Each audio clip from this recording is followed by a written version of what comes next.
kapanganakan. Si Jesus ay ipinanganak sa Bethlehem, hindi sa isang marangyang tahanan kundi sa isang simpleng sabsaban. Ang kanyang ina na si Mary at ang ama-amahan niyang si Joseph ay kapwa mapagkumbaba.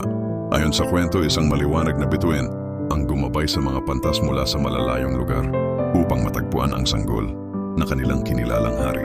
Ang kanyang kabataan, lumaki si Jesus sa Nazareth, kung saan natutunan niya ang pagiging karpintero mula kay Joseph. Ngunit higit pa sa kanyang gawain, kapansin-pansin ang kanyang karunungan. Sa murang edad, nakikipag-usap siya sa mga guro sa templo sa Jerusalem at namamangha ang lahat sa kanyang mga tanong at sagot. Ang simula ng misyon. Sa edad na 30, sinimulan ni Jesus ang kanyang misyon.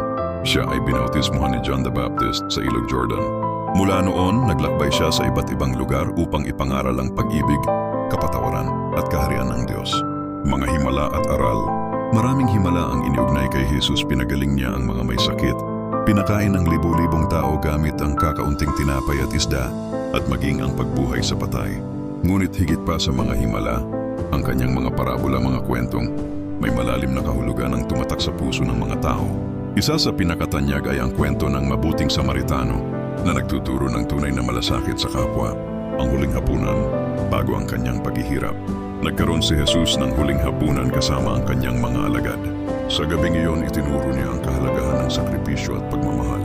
Ngunit may pagtataksil na naganap si Judas Iscariot ay nagkanulo sa kanyang kapalit ng pilak, ang pagpapako sa krus. Si Jesus ay inaresto at hinatulan ng kamatayan sa pamamagitan ng pagpapako sa krus sa lugar na tinatawag na Golgotha. Sa kabila ng sakit at paghihirap, nanalangin siya para sa kapatawaran ng mga taong umapi sa kanya ang pagkabuhay na muli. 3 araw matapos ang kanyang kamatayan, natuklas ang walang laman ng kanyang libingan.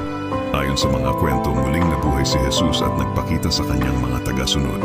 Ang pangyayaring ito ang naging pundasyon ng pananampalatayang Kristiyano, isang simbolo ng pag-asa at bagong buhay. Ang kanyang pamana. Hanggang ngayon, ang mga aral ni Jesus tungkol sa pag-ibig, kapatawaran at kababaang loob ay patuloy na nagbibigay inspirasyon sa bilyon-bilyong tao sa buong mundo. Hindi lamang siya itinuturing na isang guro o propeta, kundi isang ilaw na gumagabay sa mga naghahanap ng kahulugan sa buhay.